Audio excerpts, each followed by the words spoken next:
26th of October 2014. A goalkeeper, a successful goalkeeper, a national asset, Orlando Pirates goalkeeper, Bafana goalkeeper, fell in love and spent his Sunday, his very last Sunday on earth, with his friends, childhood friends, Tumelo Madlala and Umtogo Twala, along with Uzandile Kumalo and his baby mama, Kelly Kumalo.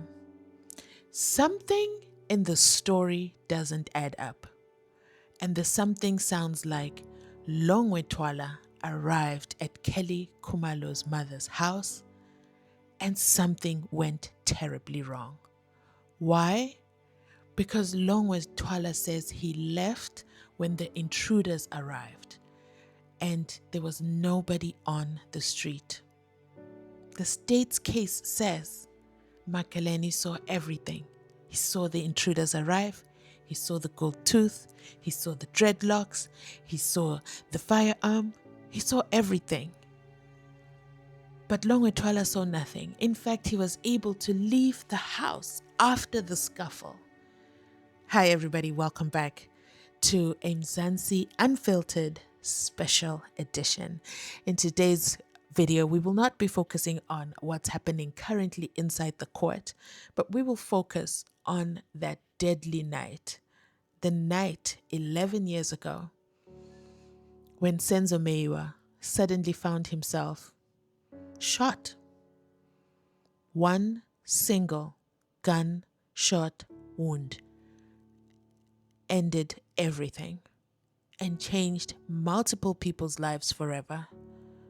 5 men stand accused of this heinous crime. Mzansi Unfiltered, accused number 1, Bongani Ntanzi, accused number 2, Carlos Gadla Mncube, accused number 3, Umthokoziseni Mapisa, accused number 4, and Ufisokuhle Ntuli, accused number 5.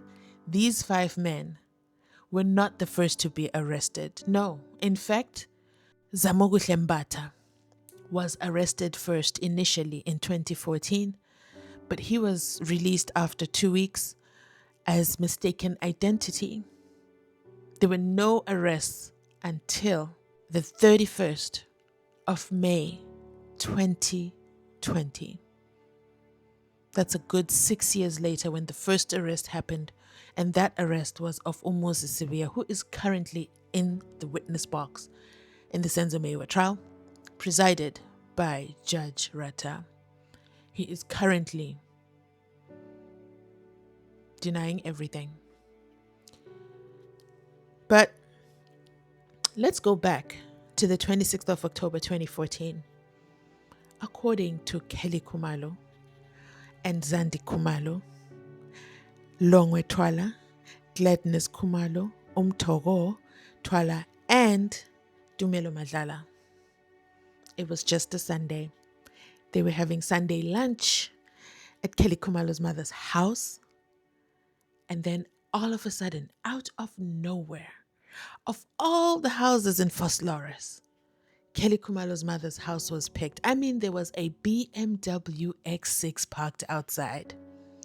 But the intruders chose to go into the house and demand only cell phones and money. None of them thought to ask for the car keys. Even worse, they knew how to drive. But that was not their interest. They just wanted cell phones. And I want you to go back in time. We're talking 2014. There was no WhatsApp calling. So the cell phones were not anything as pricey as what cell phones are in today's world. These alleged intruders, 2 of them, according to the state's case, that is Bongani Ntanzi, accused number 2, and accused number 3, Prince Gadla Mncube, went into the house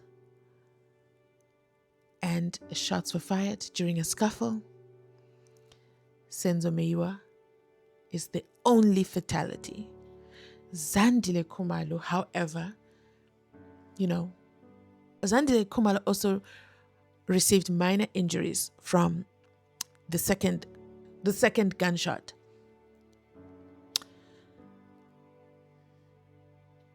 According to her, she ran to the bathroom. She hid in the bathroom, but was able to look through the bathroom key. And that's when she saw everything. And she saw Senzo Meyiwa drop between the sofa and the TV stand, where he later lost his life, according to the pathologist. But according to Uzandile Khumalo, he was very much alive, as they suddenly became first responders. They picked up Senzo Meyiwa, put him in his car. Kelly Khumalo was the driver. They drove him to the hospital. They arrived at the hospital, and the hospital staff was unable to save his life. Meanwhile, back at Gladys Khumalo's house, Mapiri was cleaning up the house as if she was cleaning up after a wedding or a birthday party. No regard for the fact that that was a crime scene. She cleaned it up. It was so spotless. That was confirmed most recently by Shadrach Sibia at the ad hoc committee, where he expressed he arrived just after midnight and the house was spotless. He secured the crime scene, he says. There were people inside and outside the yard.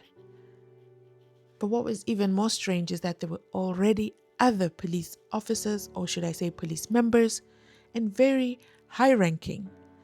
Then the question becomes, is securing the crime scene not the first step?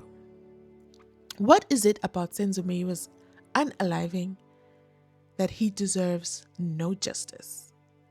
I mean, the whole lead investigator, Brigadier Bongani Nicholas Gininda, has put it on the record several times that Kelly Khumalo is the mastermind for the unaliving of Senzo Meyiwa, but not only the mastermind,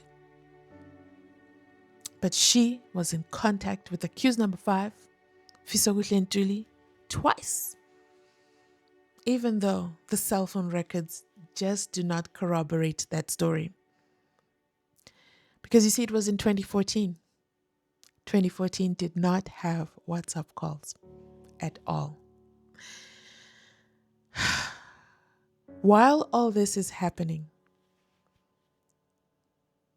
the 26th of October 2014, Senzo Meyiwa's father and Senzo Meyiwa's mother are watching Senzo Meyiwa, the match, his very last match that he played that Saturday. And then the dreaded phone call comes through. His siblings walk into the house to inform the parents of the bad news. This is after Utumelo called Senzo's sister to say Senzo has been shot by mistake. Longwe Twala came. He was very angry. Shot Senzo. Senzo is no more. The call ends. And then later, Jiggy Dumelo Madlala has changed the story. Nope, he never said anything about the shooting. Instead, they were intruders. And that is the story they have stuck with ever since that fateful night. Now, as members of the public jury and as members, why can we not accept the version that the state is peddling, the version that the 6 adults in the house are selling? You look at what is happening in present day. Kelly Khumalo and Uzandi Khumalo, sisters, are not on speaking terms. Why is that? What could be the huge divide? Senzo is survived by his children, and one of the children he had with Ukeli Khumalo, his mother, his brother, Senzo Meyiwa, his sisters, his cousins, his uncles, his friends, everybody waiting to find out what exactly happened to Senzo on the 26th of October 2014. Will there ever be an answer? Will there ever be justice? Today marks the 11th year anniversary of this tragic end to a young man's life. Regardless of what the story is, let's celebrate his memory and also let's call for justice. Please go ahead and type justice for Senzo Meyiwa. Please share this video. Please like this video. And please go ahead and comment down below. This will spread the video far and wide and share the family's message. I mean, it has never happened before where a family stands with the defense and says, these are not the people who took the life of our son, our brother, our father. And with that, I'm going to end this video here. Thank you so much for watching. We're going to have a live today in memory of Senzo Meyiwa. We'll have special guests, so make sure you join us at 7:30 p.m. onwards. It's a date. I'll catch you then. Thanks for watching. Goodbye.